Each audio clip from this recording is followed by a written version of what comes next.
तो ये ऐसा क्षेत्र बन जाता है लद्दाख कि एकदम शुष्क क्षेत्र है। क्या कैसा क्षेत्र है लद्दाख? एकदम शुष्क क्षेत्र है। ये लद्दाख वाला पूरा एरिया क्या है? एक शुष्क क्षेत्र है और ये कोल्ड डिजर्ट की तरह है। कैसा है ये? एक शीत मरुस्थल की तरह। याद रखिएगा, भारत में सबसे कम अगर वर्षा कहीं होती है तो वो इसी लद्दाख क्षेत्र में, ठीक है, 10 सेंटीमीटर के आसपास। अब मतलब ये कह लीजिए कि थार के मरुस्थल से भी कम क्या है, थार के मरुस्थल से कम वर्षा क्या है इस क्षेत्र में होती है। इसको आप ध्यान में रखिएगा इस पर्टिकुलर एरिया में। चलिए अब इसके अलावा देखिए, आइए इसके बाद आप देखिए जास्कर देखते हैं। ये जास्कर श्रृंखला। तो जास्कर श्रृंखला क्या, हमने कहा कि जस्ट जो है आप देखिए इसके नीचे लद्दाख से दक्षिण में है जास्कर। क्रम होगा पहले काराकोरम उत्तर, फिर लद्दाख, फिर जास्कर। और जास्कर जो होगा वो ग्रेटर हिमालय से एकदम लगी हुई, यानी ग्रेटर हिमालय के उत्तरी ढाल से एकदम लगी हुई है। क्या है? जास्कर। क्या है? उससे एकदम पूरी तरह से क्या है? लगी हुई है जास्कर। क्या है? जास्कर। याद रखिएगा इस पर्टिकुलर भाग को, इसको याद रखिएगा। ठीक, चलिए तो कुल मिलाजुलाकर इसको आप देखिए, समझिएगा इस पर्टिकुलर एरिया को, ये आप समझिएगा, इसको आप देखिएगा, इंपॉर्टेंट है। इसके अलावा जो हमने कहा कैलाश श्रेणी, इसके बारे में भी चर्चा कर लें क्योंकि ये बहुत महत्वपूर्ण श्रेणी है।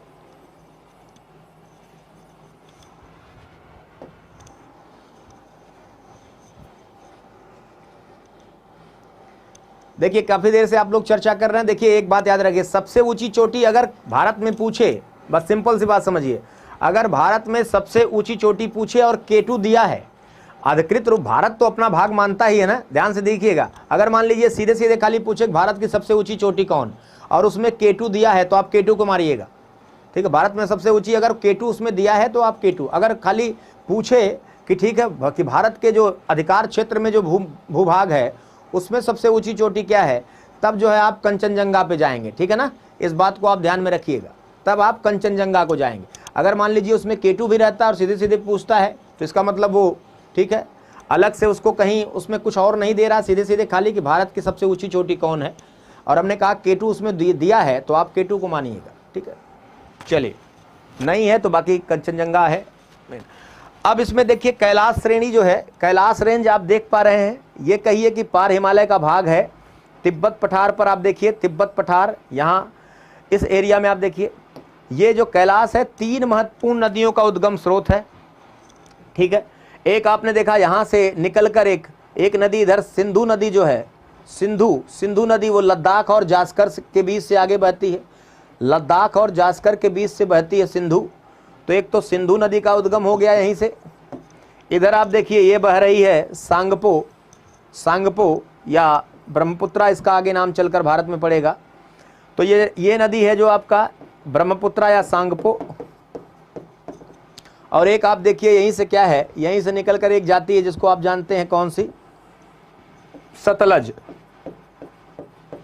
तो 3 महत्वपूर्ण नदियों का उद्गम स्रोत है कैलाश मानसरोवर। बहुत महत्वपूर्ण क्षेत्र आप देखिए, धार्मिक स्थल है, धार्मिक स्थल है। आप देखिए सनातन धर्म या हिंदू आस्था के लिए बहुत ही पवित्र क्या स्थल, आप देखिए वहाँ लोग जाते हैं। ठीक, तो इस प्रकार से ट्रांस हिमालय के पहले इसका निर्माण हो चुका था, हमने आपको बताया। इसका संबंध पामीर की गांठ से जोड़ा जाता है और इस प्रकार से ये हो गया। और बाकी अब देखिए हिमालय को कई बार नदियों के आधार पर अनुदैर्ध्य रूप में ऐसे विभाजित किया जाता है।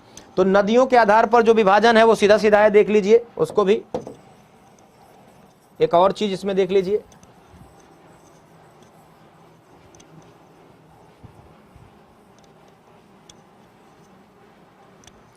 नदियों के आधार पर जो विभाजित है उसमें आप देखिए नदियों के आधार पर, तो जैसे उसमें आप देखिए एक तो आप यहीं से देख लीजिए जो सिंधु से लेकर सतलज वाला एरिया है, यानी ये सिंधु इंडस, सिंधु से लेकर ये जो आपका सतलज है, यहाँ से देखिए तो सिंधु और सतलज के बीच वाला एक हिस्सा हो गया नदियों के आधार में जो बांट दिए, सिंधु और सतलज के बीच वाला एरिया।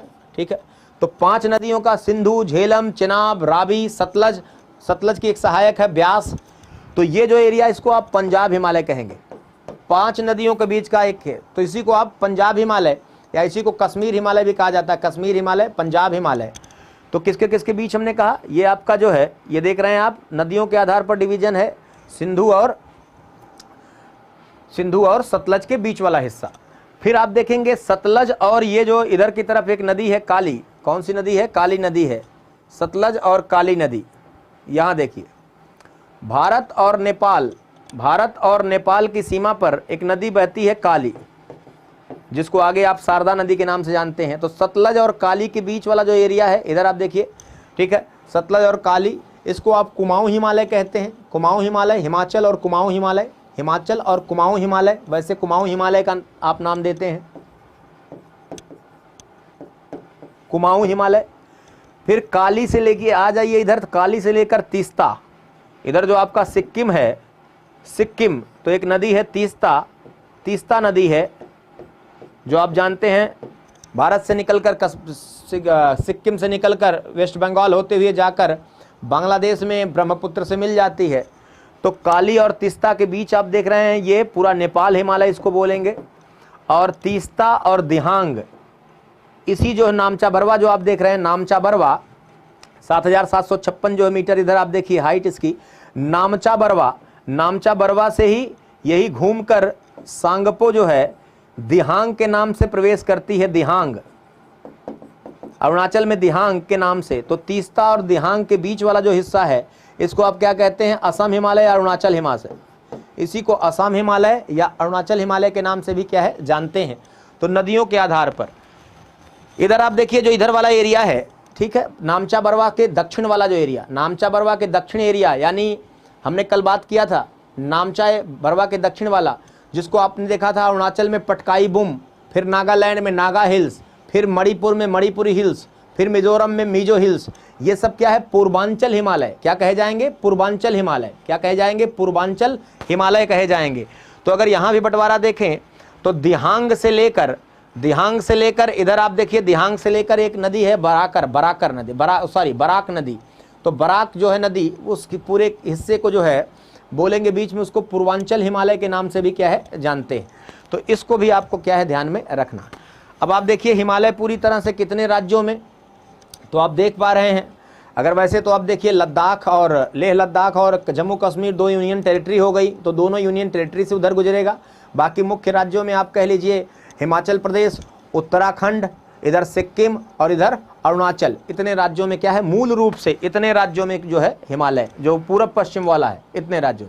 बाकी पूर्वांचल हिमालय को अगर आप जोड़ेंगे तो उसमें आप देखिए कई सारे हो गए, जो नॉर्थ ईस्ट वाले सेक्टर हो गए वो भी क्या है आ जाएंगे उसमें। तो कुल मिला जुला कर, ठीक है, इन चीज़ों को आपको जो है ध्यान में रखना है, ठीक है, ठीक है। तो इन चीज़ों को आपको, बात को आपको समझना है, इन चीज़ों को आपको क्या है ध्यान में रखना है। तो ये पूरा आप देख रहे हैं, पूरा जो कैलाश, ठीक है, रेंज हो गया, इसमें आपको महत्वपूर्ण नदियों का स्रोत ये। अब आते हैं, आइए देखते हैं, आइए अब आपको जो है नीचे की तरफ ले चलते हैं और कुछ और चर्चाएं इसमें करेंगे हम लोग।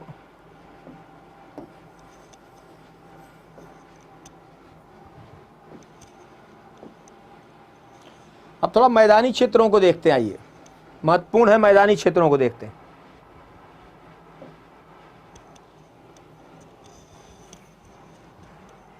आइए थोड़ा मैदानी क्षेत्रों को देखते हैं। पहले हमने कहा था कि भारत के भौतिक विभाजन को पहले सब पर्वत, मैदान, पठार, तटीय मैदान, ठीक है, पश्चिमी घाट, पूर्वी घाट, द्वीप समूह, सब एक एक करके हम लोग समझा जाएगा। फिर जो छोटे छोटे बिंदु हैं अलग अलग से छोटे छोटे जो बिंदु हैं उसको अलग अलग से हम लोग देखेंगे, ठीक है ना। छोटे छोटे जो बिंदु हैं उसको भी अलग अलग से हम लोग क्या है उसको अलग से देखा जाएगा। तो सारी चीज़ें देखेंगे, पहले आप मेजर सारी चीज़ें समझ लीजिए, फिर हमने कहा जो छोटी छोटी बातें हैं उनको एक साथ क्या है, तमाम सारी घाटियों को, दर्रों को, घाटी, दर्रा और जो विविधताएं हैं उनको एक साथ हम लोग क्या है समझेंगे, ठीक है। उसके लिए आप जुड़े रहिए, ठीक है। एक दिन में सारी चीज़ें नहीं सीख जाएंगे, तो थोड़ा सा जो है, ठीक, आगे बढ़िए। चलिए अब आप देखिए मैदान की बात कर रहे हैं।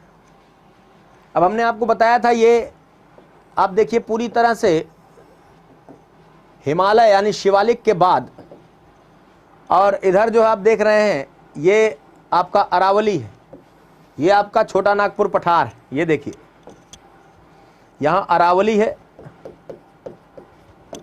इधर आपका छोटा नागपुर पठार है,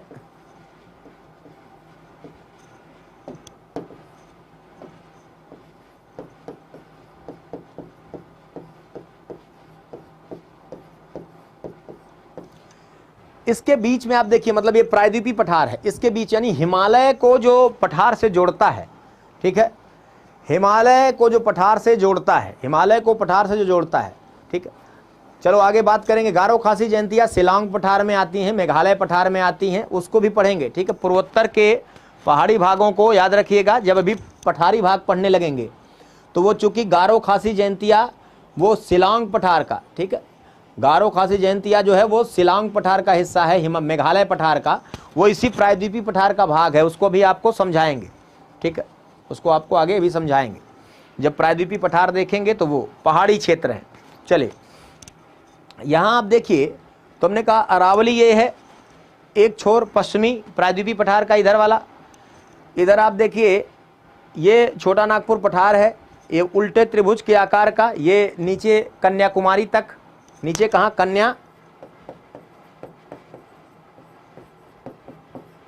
कन्याकुमारी तक नीचे आप देख रहे हैं। अब आप देखें कुल मिला जुला कर ये जो है बीच वाला जो भाग पूरा आप देख रहे हैं,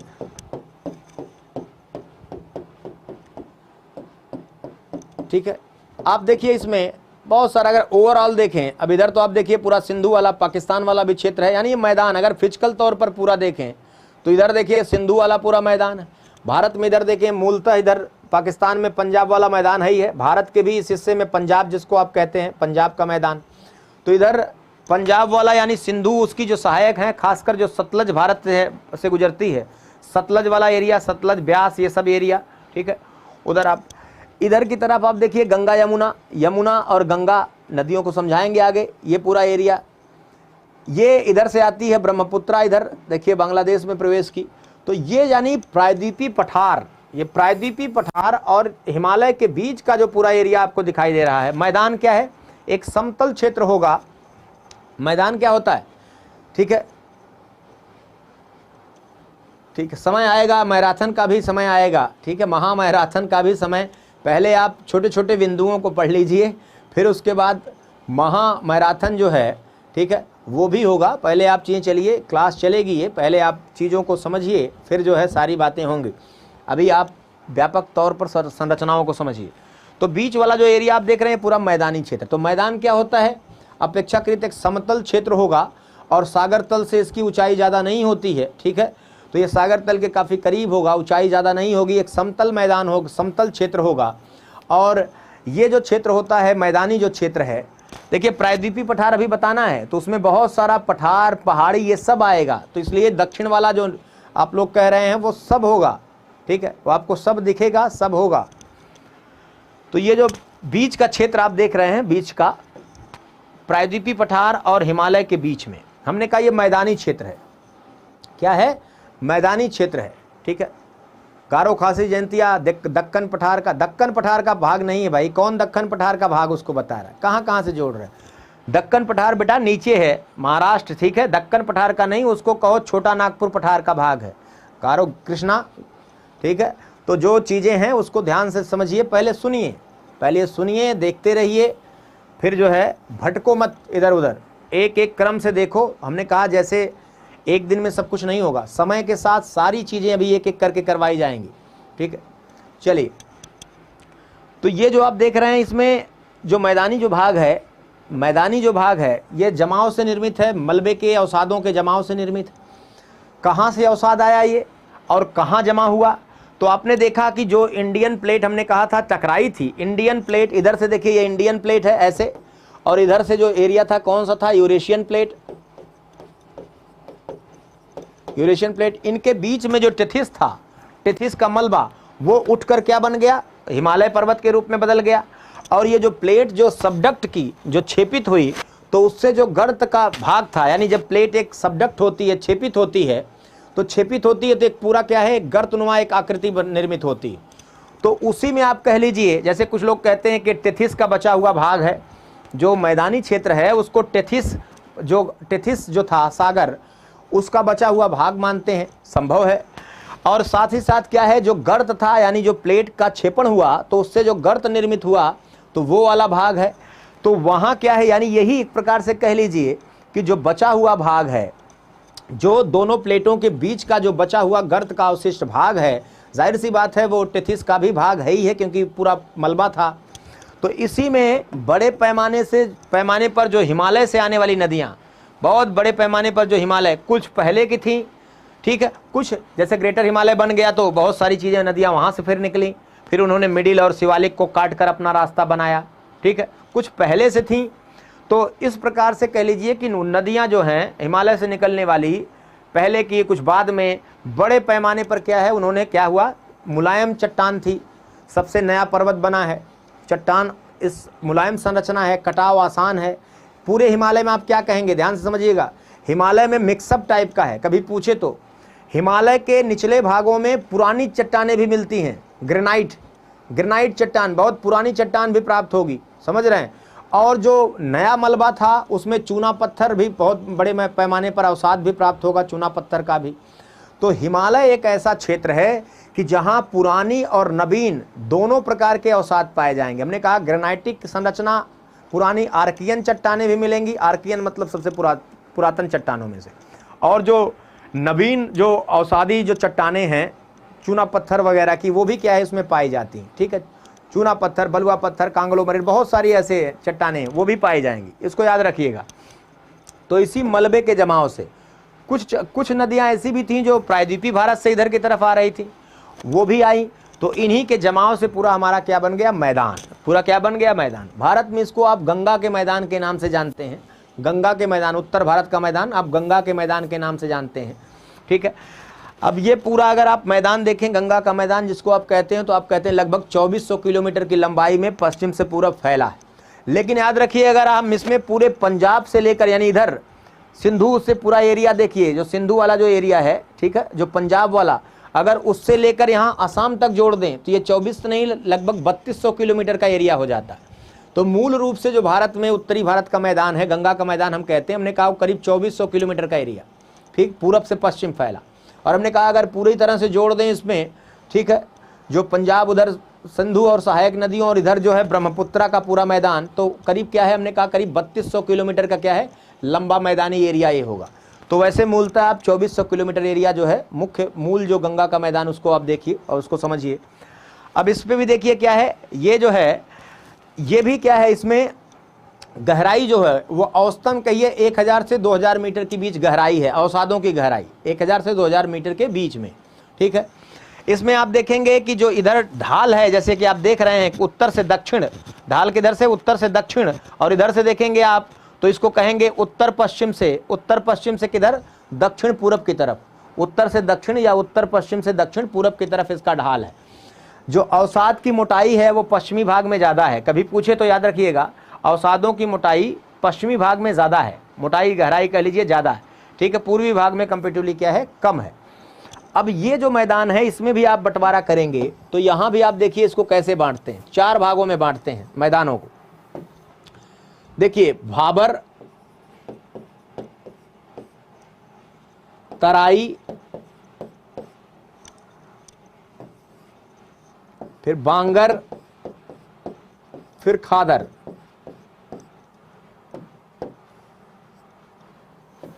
बांगर और खादर, भाबर, तराई, बांगर, खादर, भाबर, तराई, बांगर, खादर, ठीक, इतने भागों में क्या है इसको बांटते हैं। अब जो भाबर, तराई, बांगर, खादर, इसको आप कहेंगे उत्तर से दक्षिण, भाबर, तराई, जैसे शिवालिक से नीचे उतरे तो भाबर मिलेगा आपको, फिर तराई, फिर बांगर, खादर। अब इसमें आप देखिए अलग अलग समझिएगा इसको।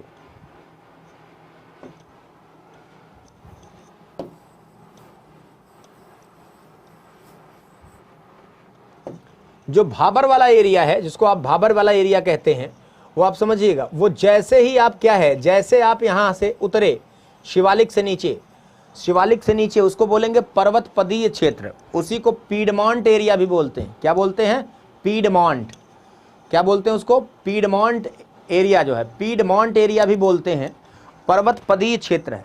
पर्वत पदीय क्षेत्र में जैसे उतरेंगे आप, बड़े बड़े क्या है, गोलाश्म, बोल्डर्स बोलते हैं इसको, क्या बोलते हैं, गोलाश्म, बड़े बड़े पत्थरों के आपको टुकड़े, क्योंकि क्या होगा, जैसे ही ढाल कम होगा, नदियाँ पहले ढाल के सहारे तेज़ी से आएंगी तो कटाव करते हुए बड़े बड़े, उनका क्या होगा, जब वेग ज़्यादा होगा, ढाल ज़्यादा होगा तो बहा कर ले आएंगी। लेकिन यहाँ जैसे ढाल कम होगा, पर्वतपदी क्षेत्र में बड़े बड़े टुकड़ों को छोड़ देंगी। तो वो जो गोलास्म, उसमें गोलास्म कहेंगे बोल्डर्स, उसमें ग्रेवल कहेंगे बजरी, ठीक है। तो इस प्रकार से आप देखिए कंकड़ पत्थर इस प्रकार से ढेर जमा हो जाएगा, तो उसको हम क्या बोलते हैं, उसी को बोलते हैं, क्या बोलते हैं, भाबर, भाबर क्षेत्र, भाबर, ठीक है। और ये लगभग 8 से 16 किलोमीटर चौड़ी पट्टी में, ठीक है। शिवालिक वाला जो देखिए तलहटी वाले क्षेत्र में करीब जो है 8 से 16 किलोमीटर चौड़ी पट्टी में फैला होगा, लगभग 8 से 16 किलोमीटर मैंने कहा चौड़ी पट्टी में फैला होगा ये एरिया, ठीक है ना। और यहाँ क्या हो जाएंगी, ये जो है नदियाँ यहाँ विलुप्त हो जाएंगी, नदियाँ यहाँ क्या हो जाएंगी, विलुप्त हो जाएंगी, नदियाँ विलुप्त हो जाएंगी, क्योंकि बड़े बड़े पत्थर हैं, अंदर से चली गई नदियाँ, पता नहीं चल रही, तो नदियाँ विलुप्त हो जाएंगी। ये क्षेत्र जो होगा वो कृषि के लिए उपजाऊ नहीं होगा, ये जो क्षेत्र होगा वो कृषि के लिए क्या है, उपजाऊ नहीं है, उपजाऊ क्या है, नहीं है। ये क्षेत्र जो होगा भाबर, ये कृषि के लिए उपजाऊ नहीं होगा, इसको आप याद रखिएगा, ठीक है ना, कृषि के लिए उपजाऊ।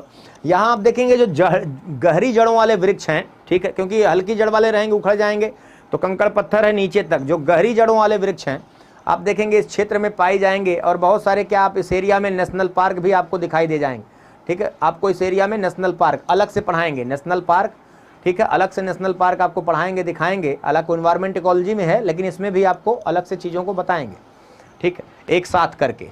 तो आप पहले चीज़ों को देखते जाइएगा। तो ये आप देखिए, हमने कहा यहाँ क्या, ये इसमें नदियाँ विलुप्त हो गई। यहाँ हमने कहा कि उपजाऊ कृषि के लिए मैदान ये उपजाऊ नहीं है, बड़े बड़े क्या है यहाँ काफ़ी आपको नेशनल पार्क मिलेंगे, यानी जंगल का क्षेत्र मिलेगा। फिर उससे जैसे ही नीचे आएंगे, जैसे ही नीचे आएंगे उससे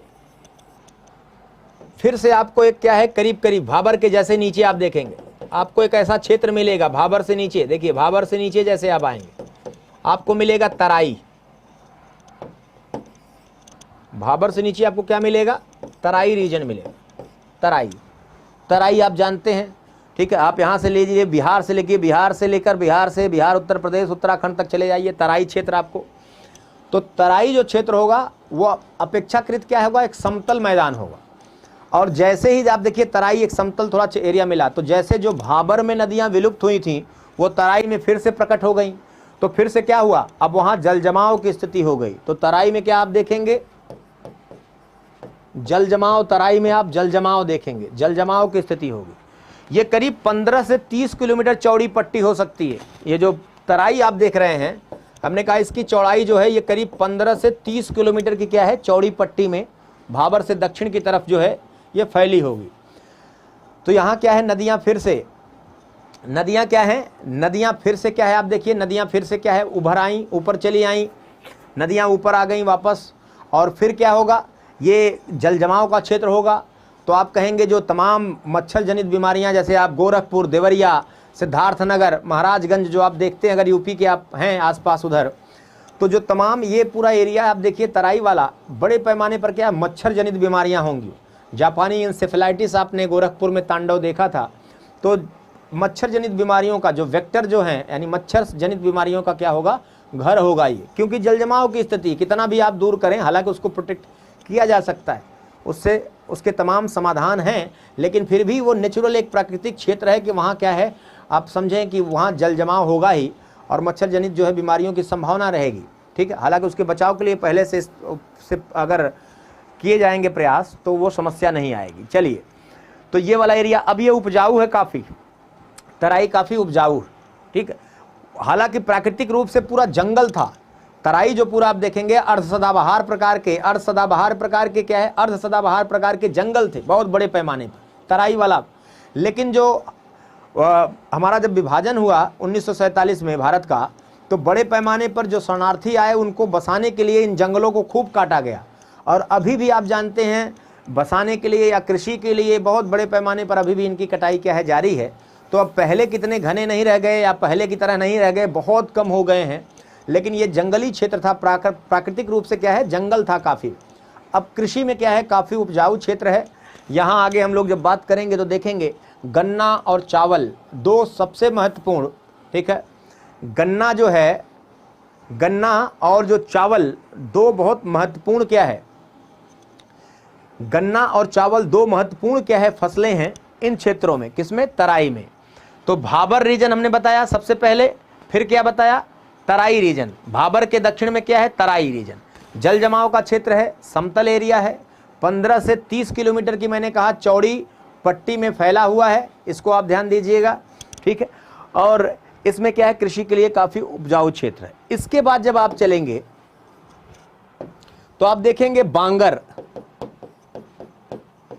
मैदान का जो विभाजन है, आप देखेंगे बांगर, तराई के क्या है, दक्षिण में बांगर। बांगर, ये बांगर और खादर दो, आप देखिए बांगर क्या है, पुराने जलोढ़ का मैदान,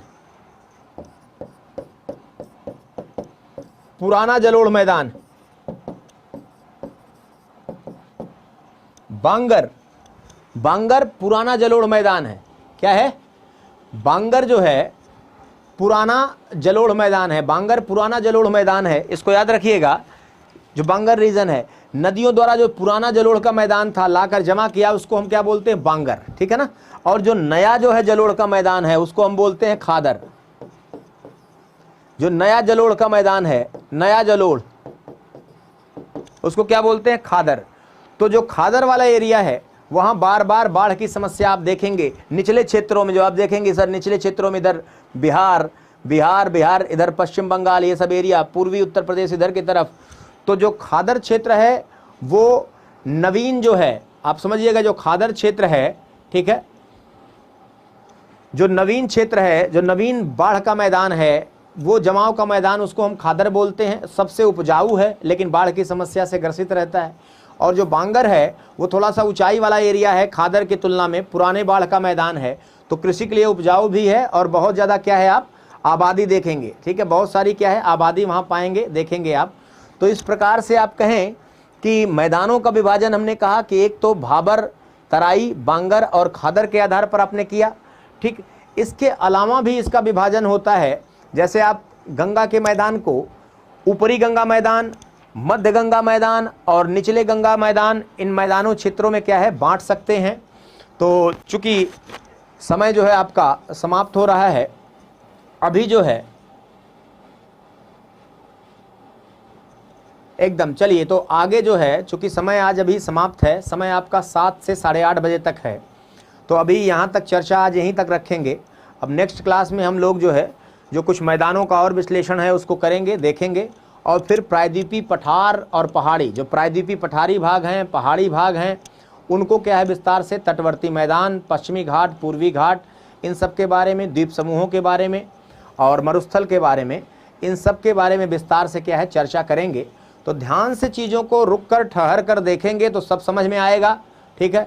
नहीं समझना चाहेंगे तो नहीं समझ में आएगा, लेकिन अगर आप समझना चाहेंगे, ठहराव के साथ चीज़ों को ध्यान से देखिए और कंटिन्यूटी के साथ अगर आप जुड़े रहेंगे, अगर आप कंटिन्यूटी के साथ क्या है जुड़े रहेंगे, तो निश्चित तौर पर आपको क्या है लाभ होगा, ठीक है ना। चलिए तो आज के लिए इतना ही, आज के लिए इतना ही। बाकी जो है, जी हाँ, बाकी नेक्स्ट क्लास अब कल होगी। तो आज के लिए इतना ही, धन्यवाद, गुड नाइट।